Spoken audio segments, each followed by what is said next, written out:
Hello दोस्तों, कैसे हैं आप। आशा करता हूँ आप सब बहुत अच्छे होंगे। मैं सुरेश एक बार फिर से सुरेश एकेडमी में आपका स्वागत करता हूँ।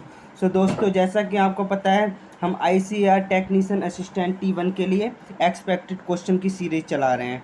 तो आपको पता होगा, मैंने जीके की एक्सपेक्टेड क्वेश्चन की एक वीडियो डाल चुका हूँ, मैथ की और साइंस की भी। आज हम सोशल साइंस के एक्सपेक्टेड क्वेश्चन देखेंगे। जो हमारा जो एग्ज़ाम है 7 और 8 जुलाई को होने वाला है, उसमें जो एक्सपेक्टेड क्वेश्चंस हैं वो हम देखेंगे। तो शुरू करते हैं। आज का पहला क्वेश्चन नंबर 1। ये क्या कह रहा है? उद्योगों से जुड़े ऐसे संकट जिनमें विस्फोट और विषाक्त पदार्थों का स्त्राव होना शामिल है, किस श्रेणी में आएंगे?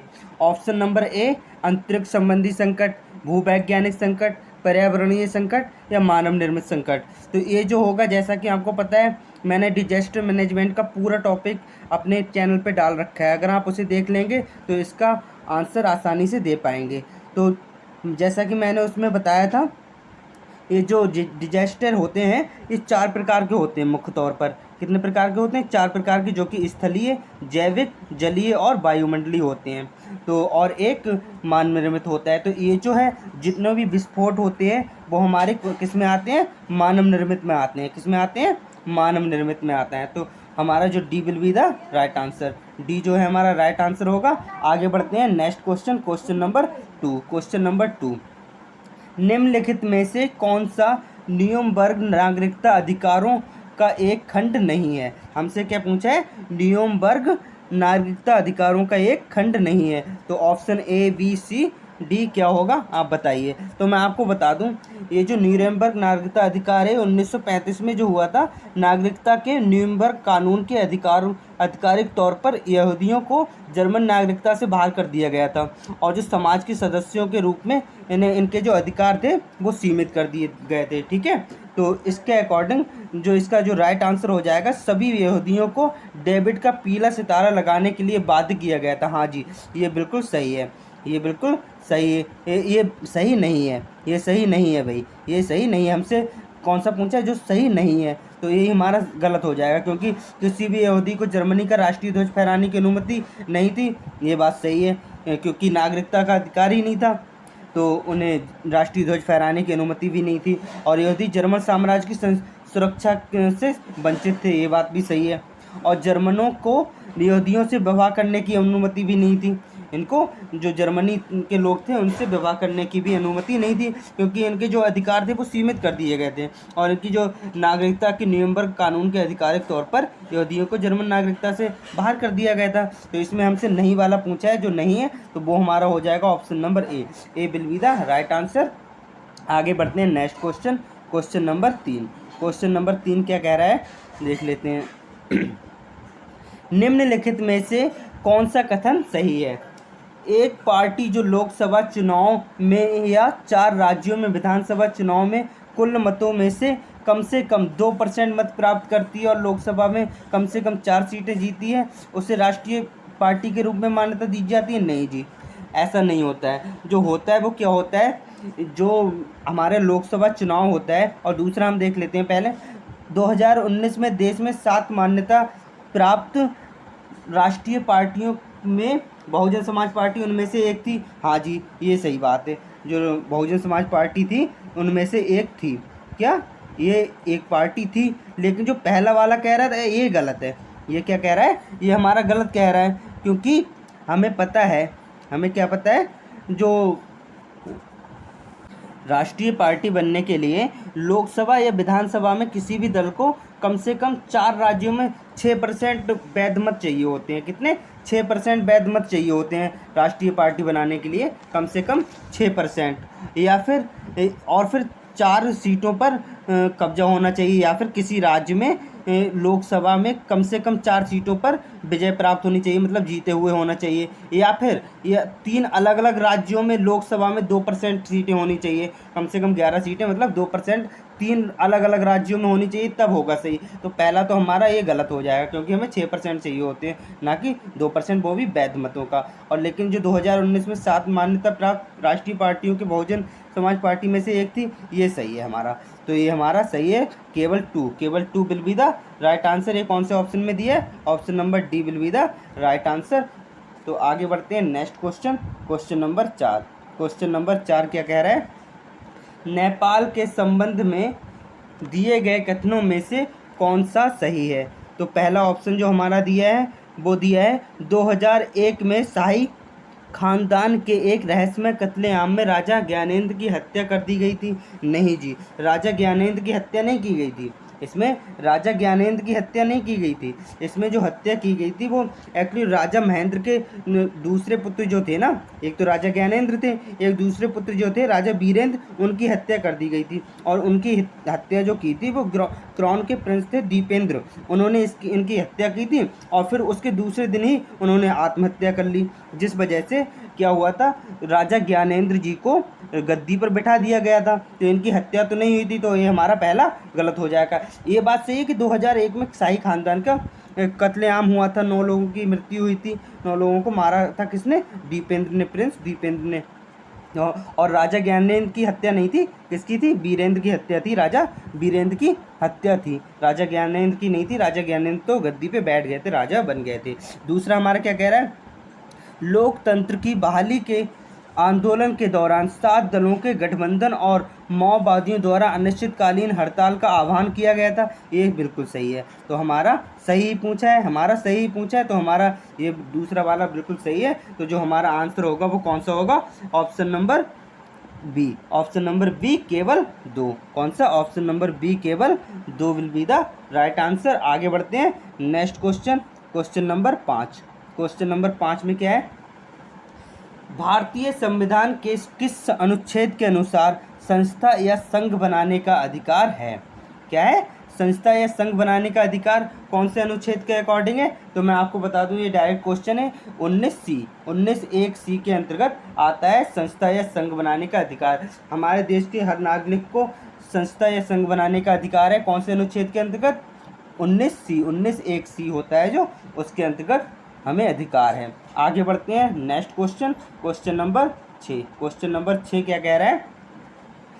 भारत में अनुबंध व्यवस्था के संबंध में दिए गए कथनों में से कौन से सही हैं? तो कथन दिए हैं हमें 19वीं शताब्दी में इस अनुबंध व्यवस्था को नई दास प्रथा के रूप में वर्णित किया गया था। जी हाँ, बिल्कुल सही है। 19वीं शताब्दी में जो अनुबंध व्यवस्था थी उसको नई दास प्रथा के रूप में वर्णित कर लिया गया था। इसमें नई दास प्रथा के रूप में वर्णित कर लिया गया था। और जो हमारा दूसरा है, भारत में अनुबंध व्यवस्था तो 1901 में औपचारिक रूप से समाप्त कर दी गई थी। नहीं थी जी, ये औपचारिक रूप से समाप्त नहीं की गई थी। तो हमसे सही पूछा है, तो सही हमारा दूसरा तो गलत हो गया, तो पहला ही हमारा सही होगा, जो कि केवल 1 वाला ऑप्शन हमारा सही होगा, जो कि ऑप्शन नंबर बी में दिया है। तो option number B will be the right answer. So दोस्तों, जो भी मैं क्वेश्चन करा रहा हूँ आपके एग्जाम के पॉइंट ऑफ व्यू से अति महत्वपूर्ण है, ये समझ लीजिए, बहुत ही ज़्यादा महत्वपूर्ण है। और जो मैं क्वेश्चन करा रहा हूँ वो ऐसे वैसे क्वेश्चन नहीं है, ये आपके प्रीवियस ईयर में आए हुए क्वेश्चन हैं, ऐसे नहीं है। तो कहीं ना कहीं जब प्रीवियस ईयर में आए हैं इस टाइप के क्वेश्चन, तो आपके आने वाले एग्जाम में भी आएंगे। तो अगर आपको वीडियो पसंद आ रही है तो वीडियो को लाइक करें, अपने दोस्तों के साथ शेयर करें, और अगर आप चैनल पर नए हैं तो चैनल को सब्सक्राइब जरूर करें। आगे बढ़ते हैं next question, question number 7। Question number 7 क्या कह रहा है? जर्मेनिया की रूपक मूर्तिका में उगते सूर्य की किरण क्या दर्शाती है? क्या दर्शाती है भाई? उगते सूर्य की किरण जो होती है जर्मेनिया की रूपक मूर्तिका में, वो क्या दर्शाती है? उसका मतलब क्या होता है? तो उसका मतलब मैं आपको बता दूं, उसका मतलब होता है एक नए युग की शुरुआत। क्या होता है? एक नए युग की शुरुआत, इसका मतलब होता है उगते सूर्य की किरणों का जो मतलब होता है उसमें जर्मेनिया की रूपक मूर्तिका में जो पाई जाती है, उसका मतलब होता है एक नए युग की शुरुआत। जैसे कि आपने देखा है ना, जब दिन निकलता है तो एक नया सूरज उगता है, तो मतलब दिन की शुरुआत उगते सूरज से ही तो होती है। तो उसी प्रकार उसमें जो मूर्तिका में पाई गई है ना उगते सूर्य की किरणें, वो यही प्रदर्शित करती हैं कि एक नए युग की शुरुआत हो रही है, एक नए युग का सूत्रपात हो रहा है। तो B will be the right answer. आगे बढ़ते हैं next question, question number 8। Question number 8 क्या कह रहा है देख लेते हैं। फ्रांसीसी सरकार के अंतर्गत विधायिका, कार्यपालिका और न्यायपालिका के बीच सत्ता के विभाजन का विचार किस पुस्तक में प्रस्तावित है? तो मैं आपको बता दूं, क्या बता दूं, इस ये जो पुस्तक है, ये जो विभाजन का विचार है जो, वो किस पुस्तक में है? ये जो पुस्तक है एक द स्पिरिट ऑफ लॉज। कौन सी है? The spirit of laws. ये 1748 में जो मॉन्टेस्क्यू जी थे ना, उनके द्वारा प्रकाशित की गई थी। किसके द्वारा? 1748 में कब प्रकाशित की गई थी? तो इसका आंसर तो यही हो जाएगा, द स्पिरिट ऑफ लॉज, जो कि 1748 में प्रकाशित की गई थी। कब? 1748 में प्रकाशित की गई थी मॉन्टेस्क्यू के द्वारा। ठीक है, तो इसका आंसर सी हो जाएगा। आगे बढ़ते हैं next question, question number 9। Question number 9, Bharat सरकार ने डैश में द्वितीय पिछड़ा वर्ग आयोग की नियुक्ति की थी, जिसे मंडल आयोग के नाम से जाना जाता है। तो ये कब की थी? 1955 में की थी, 73 में की थी, 78 में की थी या 79 में की थी? तो मैं आपको बता दूं, ये जो की थी ये 1979 में की थी। कब की थी? 1979 में की गई थी। और इसके जो अध्यक्ष थे वो बीपी मंडल की अध्यक्षता में, ये जो मंडल आयोग था ये बीपी मंडल जी की अध्यक्षता में बनाया गया था। किसकी अध्यक्षता में? बीपी मंडल जी की अध्यक्षता में बनाया गया था। और इसकी स्थापना जो हुई थी वो प्रधानमंत्री मोरारजी देसाई जी थे, उनके नेतृत्व में जनता पार्टी के, क्योंकि वो प्रधानमंत्री थे, तो उसी के द्वारा इसकी स्थापना की गई थी। किसकी? मंडल आयोग की, जिसकी अध्यक्षता बीपी मंडल जी ने की थी। कब? और ये कब हुआ था पिछड़ा वर्ग आयोग का नियुक्ति? ये 1979 में हुई थी। D will be the right answer. आगे बढ़ते हैं next question, question number 10। Question number 10 क्या कह रहा है भाई, देख लेते हैं। प्राकृतिक आपदाओं को व्यापक रूप से 4 श्रेणियों में वर्गीकृत किया जा सकता है। झंझा मोहर्मी में को इनमें से किस श्रेणी में रखा जा सकता है? किस श्रेणी में रखा जा सकता है किसे? झंझा मोहर्मी को। तो मैं आपको बता दूं, ये झंझा मोहर्मी जो होता है वो उष्ण कटिबंधीय जो चक्रवात होते हैं उनके दौरान जो समुद्र के स्तर में वृद्धि जो हो जाती है ना, तब तीव्र तूफान को, वो जो इस टाइप का तूफान होता है उसे टाइफून या हरिकेन के रूप में भी जाना जाता है। तो ये झंझा मोहर्मी कुछ इसी टाइप का है। तो क्योंकि ये समुद्र में आ रहा है, जल से हो रहा है, तो कहीं ना कहीं ये क्या होता है? एक जलीय होता है। क्या होता है ये कैसा है भाई? ये जलीय संकट होता है, ये जलीय आपदा होती है। कैसी आपदा होती है? जलीय आपदा होती है। तो इसका तो आंसर बी नंबर सही हो जाएगा। और जैसा कि आपको पता है, जितनी भी प्राकृतिक आपदाएं हैं और जितनी भी डिजास्टर हैं, जितनी भी आपदाएं हैं, मैं एक इसका पूरा टॉपिक करा चुका हूँ अपने चैनल पे। तो अगर आप चाहें तो वो देख सकते हैं। अगर आप वो देख लेंगे तो इस टाइप के सारे क्वेश्चन आप कर पाएंगे। तो और कहीं ना कहीं डिजास्टर मैनेजमेंट से 1-2 क्वेश्चन आपके एग्जाम में ज़रूर आ रहे हैं। पिछली बार भी आए थे, इस बार भी आएंगे। ठीक है, तो आप उसको देख लीजिएगा, आपके सारे टॉपिक डिजास्टर मैनेजमेंट का पूरा टॉपिक क्लियर हो जाएगा और आप आसानी से उसका आंसर दे पाएंगे। तो इसका तो हो जाएगा। चलिए, तो एक बार फिर से मैं आपको बता दे रहा हूँ, यहाँ तक कि आप वो देख लीजिएगा, नहीं फिर भी मैं बता दे रहा हूँ। ये जो होता है ना, आपदाएं जो होती हैं वो लगभग 4 प्रकार की होती हैं। कितने प्रकार की होती हैं? 4 प्रकार की होती हैं प्राकृतिक आपदाएं। जैसे स्थलीय है, जैविक आपदा है, जलीय आपदा है, वायुमंडलीय आपदाएं हैं। ये सब इस टाइप की होती हैं। बाकी का आप वीडियो में जाके देख लीजिए। इसका आंसर जो होगा वो ऑप्शन नंबर बी होगा। आगे बढ़ते हैं next question, question number 11। Question number 11 क्या कह रहा है अभी? हिमाद्री से संबंधित दिए गए कथनों में से कौन से सही हैं? कौन सा कथन सही है, ये हमसे पूछा है। पहला क्या दिया है? पीर पंजाल पर्वतमाला और धौलाधार पर्वतमाला महत्वपूर्ण पर्वतमाला है। ऐसा है क्या?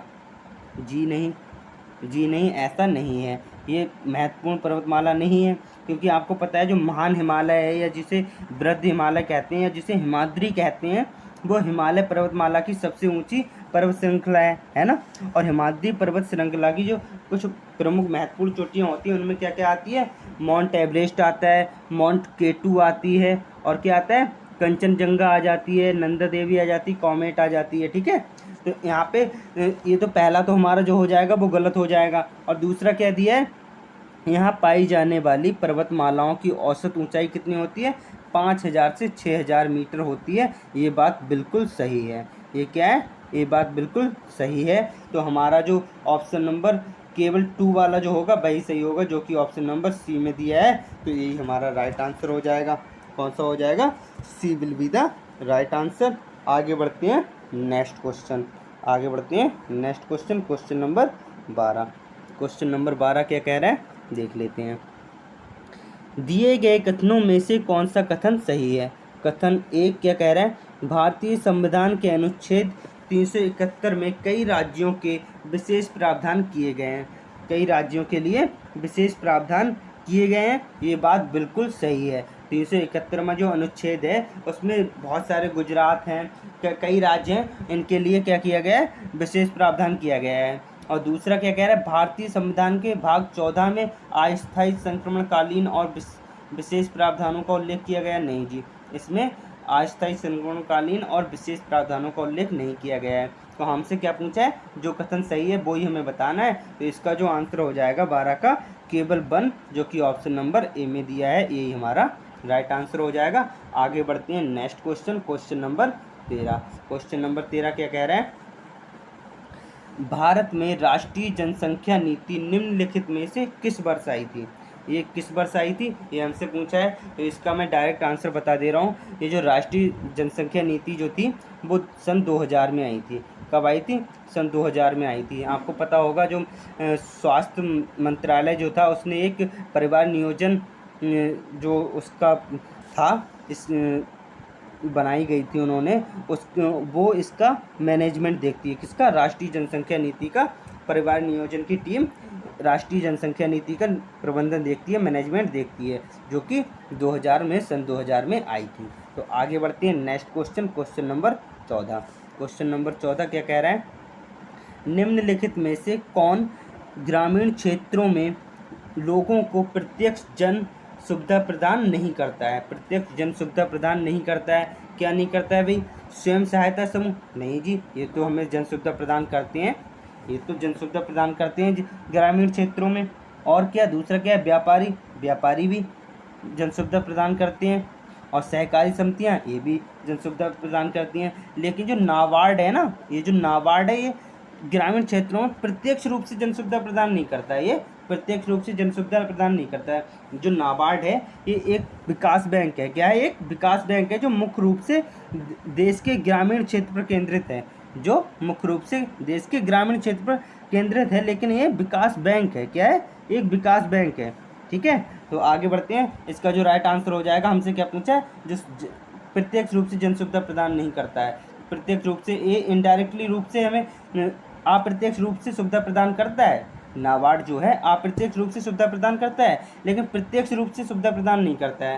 तो इसका जो हमसे नहीं पूछा है, तो यही हमारा राइट आंसर हो जाएगा, option number C will be the right answer. आगे बढ़ते हैं क्वेश्चन नंबर 15। क्वेश्चन नंबर 15 क्या कह रहा है, देख लेते हैं। सदियों पुरानी राजशाही को समाप्त करने के बाद नेपाल किस वर्ष एक संघीय लोकतांत्रिक गणराज्य बन गया था। तो आपको पता है, पहले तो वहाँ पे क्या हुआ करते थे, नेपाल में राजा हुआ करते थे, लेकिन सन 2008 में उसका संविधान बन गया और वहाँ भी लोकतंत्र आ गया, है ना, वहाँ भी सरकार बन गई, वहाँ भी राष्ट्रपति बन गए, वहाँ भी प्रधानमंत्री बन गए। आगे बढ़ते हैं next question, question number 16। Question number 16 क्या कह रहा है, विभाजन के बाद भारतीय राज्यों के गठन के संबंध में निम्नलिखित शब्द किसने कहे थे। क्या शब्द, उपद्रवकारी प्रवृत्तियां सिर उठा रही हैं। ये बात किसने कही थी, विभाजन के बाद भारतीय राज्यों का जब गठन हो रहा था, जब विभाजन हो गया था, उसके बाद जब भारतीय राज्यों का गठन हो रहा था, तब ये बात किसने कही थी, उपद्रवकारी प्रवृत्तियां सिर उठा रही हैं। ये बात कही थी हमारे जवाहरलाल नेहरू जी ने। क्या किसने कही थी, जवाहरलाल नेहरू जी ने ये बात कही थी। ठीक है, तो आगे बढ़ते हैं नेक्स्ट क्वेश्चन, क्वेश्चन नंबर 17। कौन सा, क्वेश्चन नंबर 17 क्या कह रहा है, देख लेते हैं। संविधान सभा की समितियां और नेताओं का इनमें से कौन सा मिलान गलत है। देख लेते हैं। स्थायी अध्यक्ष कौन थे, सच्चिदानंद, नहीं जी, जो हमारे सच्चिदानंद जी थे वो अध्यक्ष तो थे, संविधान सभा के अध्यक्ष तो थे, लेकिन ये अस्थायी अध्यक्ष थे। आपको पता होगा जो संविधान सभा की पहली बैठक हुई थी 9 दिसंबर 1946 को हुई थी, 9 दिसंबर 1946 को हुई थी। उसमें जो थे अस्थायी अध्यक्ष चुन लिए गए थे, सच्चिदानंद जी को अस्थायी अध्यक्ष चुन लिया गया था, क्योंकि वहाँ पे कोई अध्यक्ष बन नहीं पा रहा था, मतलब ये निश्चित हो ही नहीं पाया था कि किसे अध्यक्ष बनाए। तो क्या किया गया था, सच्चिदानंद जी को अस्थायी अध्यक्ष चुन लिया गया था। और फिर उसके बाद जो 11 दिसंबर को जो मीटिंग हुई थी, 11 दिसंबर 1946 को, तो उसमें स्थायी अध्यक्ष चुन लिया गया था, जो कि डॉक्टर राजेंद्र प्रसाद जी को चुना गया था। और फिर तो हमारा ये तो हो जाएगा गलत। दूसरा, प्रांतीय संविधान समिति के अध्यक्ष जो थे वो सरदार वल्लभ भाई पटेल थे, बिल्कुल सही है। राज्य समिति के जो थे वो जवाहरलाल नेहरू जी थे, और मसौदा समिति के जो थे डॉक्टर बी आर अम्बेडकर थे। क्या प्रारूप समिति के कौन थे? Doctor B are Ambedkar ji थे। तो हमसे क्या पूछा था? हमसे जो गलत है वही पूछा था। क्या पूछा था? जो गलत है वही पूछा था। तो ऑप्शन नंबर ए जो है हमारा गलत है, तो ये हमारा राइट आंसर हो जाएगा। आगे बढ़ते हैं next question, question number 18। Question number 18 क्या कह रहा है देख लेते हैं। भारतीय संविधान के निम्नलिखित में से कौन सी अनुसूची दल बदल से संबंधित है? किससे? दल बदल से संबंधित है। तो मैं आपको बता दूं, जो 5वीं अनुसूची है, जो 5वीं, इसका तो आंसर हो जाएगा 10वीं अनुसूची। जो 10वीं अनुसूची थी, जो ये कब जोड़ी गई थी? 52वां संविधान संशोधन जो था 1985 में जो हुआ था, 52वां संविधान संशोधन जो 1985 में हुआ था। कब हुआ था? 1985 में हुआ था। उस टाइम ये दल बदल से संबंधित अनुसूची जो थी 10वीं अनुसूची 52वें संविधान संशोधन में जोड़ी गई थी। लेकिन जो हमारी पाँचवीं अनुसूची है, इसमें क्या है? इसमें है SC एंड ST के जो प्रशासन और नियंत्रण है उसके बारे में जिक्र किया गया है 5वीं अनुसूची में। और जो हमारी 7वीं अनुसूची है, इसमें क्या किया गया है भाई? जो हमारा राज्य और केंद्र होता है, राज्य और केंद्र के बीच शक्तियों का बंटवारा किया गया है। 7वीं अनुसूची में 7 से 7वीं और 7 से शक्ति, राज्य और केंद्रों के बीच शक्तियों का बंटवारा किया गया है। और तीसरी में क्या किया गया है भाई? तीसरी में हमारा किया गया है जो अधिकारी हैं, उच्च पदाधिकारी हैं, जो जैसे राष्ट्रपति हैं, इनकी शपथ के बारे में बात की गई है। इसमें तीसरी में क्या किया गया है? शपथ के बारे में बात की गई है। ठीक है। और 10वीं दल बदल से संबंधित है। 5वीं अनुसूची जो है वो क्या है? 5वीं क्या है भाई? SC ST के प्रशासन और नियंत्रण से संबंधित है। 7वीं अनुसूची राज्य और केंद्र के बीच शक्तियों का बंटवारा है। और जो तीसरी है उच्च अधिकारियों के शपथ से रिलेटेड है। तो ये क्वेश्चन कहीं ना कहीं एक अनुसूची का एक क्वेश्चन आपके एग्जाम में आएगा ही, तो इसको आप अच्छे से देख लीजिएगा। आशा करता हूँ आपको जितना मैंने समझाया इतना तो समझ में आ ही गया होगा, और अगर इससे रिलेटेड कोई क्वेश्चन आता है तो आप एग्जाम में कर पाएंगे। आगे बढ़ते हैं, और अगर आपको समझ में आ रहा है तो वीडियो को लाइक करें और सब्सक्राइब जरूर करें अगर आप चैनल पर नए हैं तो आगे बढ़ते हैं नेक्स्ट क्वेश्चन, क्वेश्चन नंबर 19। भारतीय संविधान के किस संविधान संशोधन को लघु संविधान कहा जाता है? तो मैं आपको बता दूं, हमारा एक संविधान संशोधन हुआ था 1976 में। कब हुआ था? 1976 में, जिसे 42वां संविधान संशोधन भी कहा जाता है। और उससे एक्चुअली वो संविधान संशोधन जो हुआ था वो बहुत सारी चीज़ें उसमें जोड़ी गई थी, तो इस वजह से उसे एक लघु संविधान नाम दे दिया गया था। 42वें संविधान संशोधन को हमारा एक लघु संविधान नाम दे दिया गया था। और इसमें क्या हुआ था? इसमें जो हमारे संविधान की प्रस्तावना है ना, उसमें संशोधन किया गया था, और उसमें 3 नए शब्द जोड़े गए थे। क्या क्या? एक धर्मनिरपेक्ष जोड़ा गया, समाजवादी जोड़ा गया, और क्या जोड़ा गया? अखंडता। क्या जोड़ा गया? अखंडता। ये 3 शब्द जोड़े गए थे। इससे भी कई बार एग्जाम में क्वेश्चन आ जाता है, और शायद मुझे याद है प्रीवियस ईयर में भी इस टाइप का एक क्वेश्चन आया था कि इनमें से 3 शब्दों में से कौन कौन से जोड़े गए थे। ये इस टाइप का एक क्वेश्चन आया था, मुझे याद है। और ये जो 52वां संविधान संशोधन है ये कब किया गया था? 1985 में किया गया था, जिससे 10वीं अनुसूची जोड़ी गई थी जो कि दल बदल से संबंधित थी। आगे बढ़ते हैं नेक्स्ट क्वेश्चन, जो कि आज का आखिरी क्वेश्चन होने वाला है। क्या कह रहा है? नीति आयोग के अध्यक्ष कौन होते हैं? तो मैं आपको बता दूं, नीति आयोग के अध्यक्ष कौन होते हैं। इसमें ऑप्शन है राष्ट्रपति, प्रधानमंत्री, वित्त मंत्री या RBI के गवर्नर। तो मैं आपको बता दूं, इसका जो राइट आंसर होगा वो होगा भारत के प्रधानमंत्री। जो मौजूदा प्रधानमंत्री होते हैं वही नीति आयोग के अध्यक्ष होते हैं। जैसा कि आपको पता है 1 जनवरी 2015 को ही नीति आयोग बना है योजना आयोग की जगह। तो वहाँ पे उस टाइम कौन थे प्रधानमंत्री? नरेंद्र मोदी जी ही थे। इस समय भी नरेंद्र मोदी जी हैं। तो अगर आपसे इस टाइप से कोई क्वेश्चन पूछ लिया जाए कि नीति आयोग के जो पहले अध्यक्ष जी थे वो कौन थे, तो वो भी हमारे नरेंद्र मोदी जी ही थे। कौन है? नरेंद्र मोदी जी ही थे, और इस समय भी नरेंद्र मोदी जी हैं भारत के प्रधानमंत्री, यही हमारे नीति आयोग के अध्यक्ष हैं। लेकिन इसके अलावा आपसे एक क्वेश्चन और पूछा जा सकता है कि भाई इसके उपाध्यक्ष कौन है? चलो, आपने अध्यक्ष तो बता भी दोगे, लेकिन उपाध्यक्ष कौन है ये हमसे पूछा गया है। तो मैं आपको बता दूं, कुछ टाइम पहले राजीव कुमार जी इसके उपाध्यक्ष हुआ करते थे, लेकिन उनकी जगह अब किसने ले लिए? सुमन के बेरी ने। किसने ले लिए? सुमन के बेरी इसके उपाध्यक्ष बन गए हैं। कौन बन गए? इसके नीति आयोग के जो उपाध्यक्ष हैं वो कौन है? सुमन के बेरी। और एक क्वेश्चन इससे और पूछ लिया जाता है, सीईओ, इसके सीईओ कौन है? तो इसके सीईओ जो पहले थे अमिताभ कांत थे, फिर उसके बाद दूसरे चेंज हुए। इस समय जो वर्तमान में जो इसके सीईओ हैं वो हैं बीवीआर। कौन है? बीवीआर सुब्रमण्यम जी। कौन है? बीवीआर सुब्रमण्यम जी। तो मुझे लगता है कि आपको इसका एक्सप्लेनेशन समझ आ गया होगा। अगर एक्सप्लेनेशन समझ में आ रहा है और आपको ऐसा लग रहा है इससे रिलेटेड अगर कोई भी क्वेश्चन आपके आने वाले एग्जाम में आएगा तो आप आसानी से कर पाएंगे, तो आप वीडियो को लाइक करें, अपने दोस्तों के साथ शेयर करें, और अगर आप चैनल पे नए हैं तो चैनल को सब्सक्राइब जरूर करें। Thank you.